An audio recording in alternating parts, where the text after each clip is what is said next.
First topic. Both front row cars were warned after the restart in the Xfinity Series race that triggers a multi-car pileup. Spot on, spot off, Freddie. I don't know what you're talking about. I wasn't there. Mm-hmm.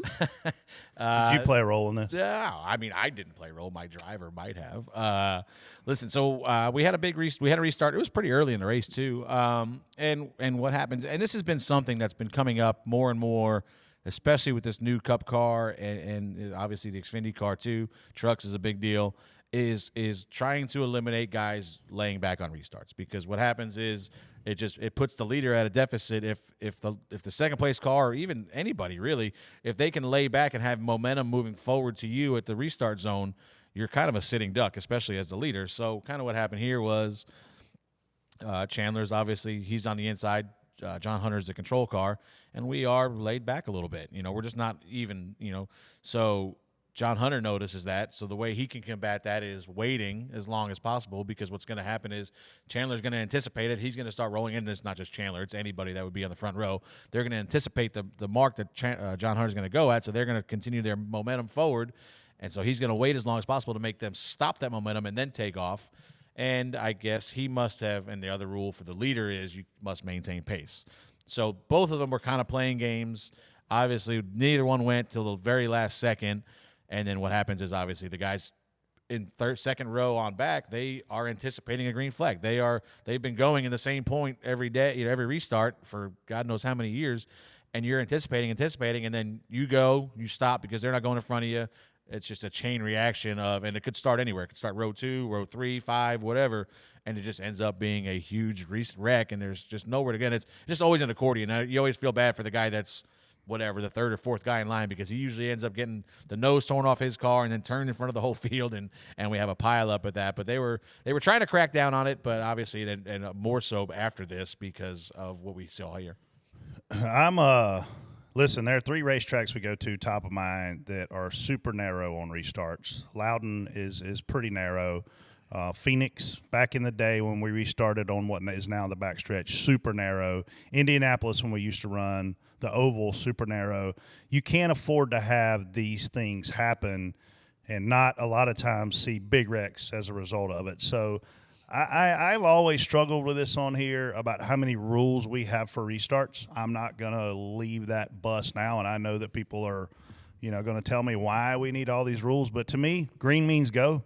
And once the lead car goes, everybody goes. I don't care who passes before start finish. TJ was throwing something in our group chat to talk about this weekend where people were getting out of line before start finish. Like, I'm of the belief that we're at a race and you should be able to go as fast as you can to get there to win the race. I don't love all these restart rules. I don't love all the you can't go below yellow line on this track, but you can on that one. But are you for wrecking your car before the start of the race?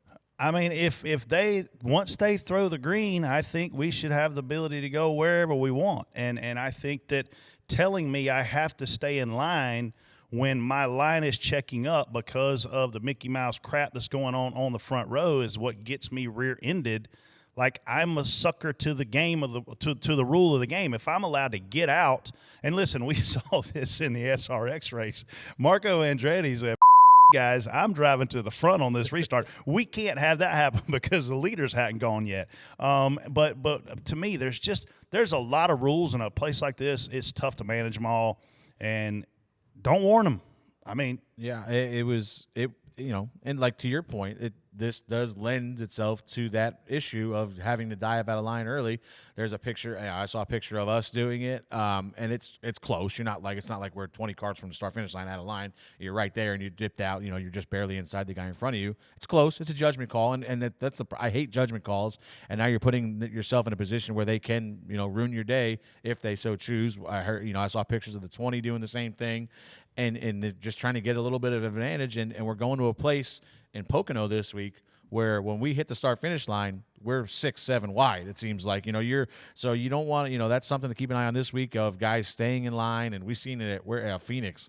It seems like it's horrendous. Like, I don't know how they call it there, because that's a place where they need to figure out a more black and white rule because we've seen it every time where you get start finish line, you're like, all right, hold your line now, and then inside.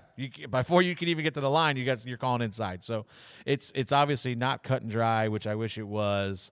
But yeah, I think you have to have the rule. I don't mind the staying in line rule. Obviously, if they're checking up, you should be able to. The problem is, it's like they stack up, and they let you get out of line, but then you better get back in line. You can't advance your position. You can't break the plane of the bumper of the car in front of you. But isn't that the same rule where, like, unless you're forced below the yellow, like that's a similar rule, right? Like it's up to them. It's just a judgment call, and it's just when stuff like that happens or somebody misses a shift, it opens itself up to interpretation, and it's just it's not fun. But yeah, this was kind of created by the guys on the front row. They both got warned, and it's unfortunate that it ruined a lot. It ruined the day for a lot of good cars. But just they harped on it all the rest of that race all day Monday and you'll look for it. If you look for it this week, there's going to be guys, whether it's the leader, the front row not staying side by side, or you'll see the guy second in line. He'll lay back a car length or two off the guy in front of him. Like, they're just trying to get an advantage, and they're going to, like we talk about this all the time with crew chiefs, you drivers, whatever, you give them an inch, they're going to take a mile. So if you let them lay back 5 feet, they're going to try laying back 10 feet. And, it's just going to go on and on until they crack down on it. And hopefully they do, because that's what usually creates the mayhem on the restarts.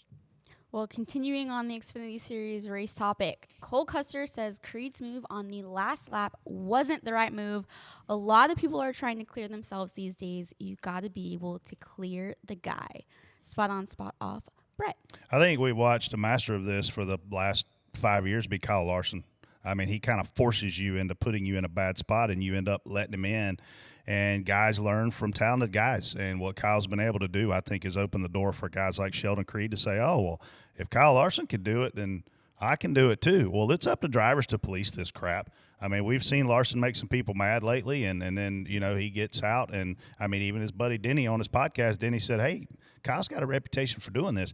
If the guy on the outside decides to not lift and hook him, I mean, that's his right too, I guess. And I think, Cole's basically saying, and look, Cole's a pretty mild personality, like when you talk to him. I mean, to see some fire coming out of him inside the race car, I'm here for it. I think the fans win. I mean, you just hate to see – I mean, to me, Cole Custer's probably having a little bit of a frustrating season. I expected this guy to go out and win 5+ races, and I expected to see – him, Sammy Smith, John Hunter. John Hunter obviously is setting the world on fire. When you look at the playoff points he's got compared to everybody else, he's in a different world in this championship conversation for the Xfinity Series. But I think Cole's frustrated, and I think he had one of the best cars, and it's unfortunate he wrecked it.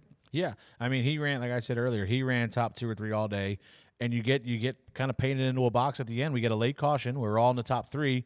And you have to choose between taking the top behind the leader, which is the preferred line, or taking the front row. And Cole stuck on the front row, and we passed him, and now he's back there having a race with Sheldon. And Sheldon did, I saw a lot of this weekend where, it's obviously hard to pass. We've seen guys, you get to the bottom, and it's just hard to complete the pass running the bottom. So guys that were faster would run a guy down, and then they would just kind of dive bomb the corner and run up the hill. We saw it with Priest and McDowell. They're arguing after the race because McDowell did the same thing. He just kind of drove in there and door slammed Priest and knocked him up into the fence and ruined his day. But you just see, I mean, listen, Bubba did it to not Cindric, Briscoe at least one time. You can't. The problem is with these, the tires don't wear out. They get hot. So now if you're underneath a guy for 10 laps or whatever it is trying to pass him, you're just heating your tires up. And what's going to happen is you're not going to be able to complete the pass, and now you're going to be stuck behind him for the rest of the run, essentially. Yeah. Or until you can cool your tires down and make another run at it. So when you get position on a guy, you've got to take it. And like to your point, it's up to that guy to let you in or not. Because there's numerous times yesterday I've seen guys could have gotten hooked in the fence by just going in there. You get about 3/4, 90% clear, and just start coming up, and the guy backs out, or he's going to put himself in a bad position if he doesn't back out. And that's kind of what Creed did to Cole coming to the white there. He just throttled up in the middle of 3 and 4 like he was going to get clear and never did, and kind of put Cole up in the marbles, and Cole got loose off of 4 and come down and hooked him. I don't think there was anything intentional about it on Cole's part. I don't think he was sad to see it happen maybe until he wrecked, but it just looked to me like Sheldon, listening to Sheldon's interview, he was like he almost expected Cole to lift and let him in, and it's like you're coming to the white flag. That's not going to happen. You know, so yeah. it's about respect, and if the guy on the outside chooses to race you, this is the position you're going to end up in sometimes. I'm sitting here looking at the Xfinity Series standings, and there's two things that are going on right now for all you guys listening and gals. People are worried about, if you're locked into the playoffs, you're worried about one thing, and it's bonus playoff points. If you're not locked into the playoff points, you're obviously trying to, get ahead of the bubble and or win a race. There's only 3 guys in the Xfinity Series with multiple wins. John Hunter's got 4, Austin Hill's got 3, and Cole Custer's got 2. So, man, there's a pretty big gap of who your championship 4 favorites are going to be because they're going to have these playoff points. I mean, Chandler Smith is sitting there, 5th in points, so he's obviously going to get a nice little playoff point payday. He's got 7 bonus points. That's not many. Not when you look at what John Hunter's got with 20+, and he's going to get a 15-point cushion by beating the championship leader. That's what these guys, their mentality is. John Hunter is in kill mode right now. He has nothing to lose and everything to gain to buy himself a ticket to Phoenix. Yeah, because at this point, when you factor in the amount of points he's already got on us, and then the amount of points he's going to gain by I'm assuming he's going to win the regular season championship. He's probably in good shape for that. It looks like it. He's 33 points ahead of Austin Hill. Yeah, I mean that's not undoable for Austin, but that's another gap. He's going to have essentially a race on us, where he can fall out and we can win and not catch him. Almost. So that's a huge deal, especially when you get to that last round and there's only 6 or 7, whatever it is, 8 of you, and it's a couple races. But that's what those points do for you when we get to those later rounds.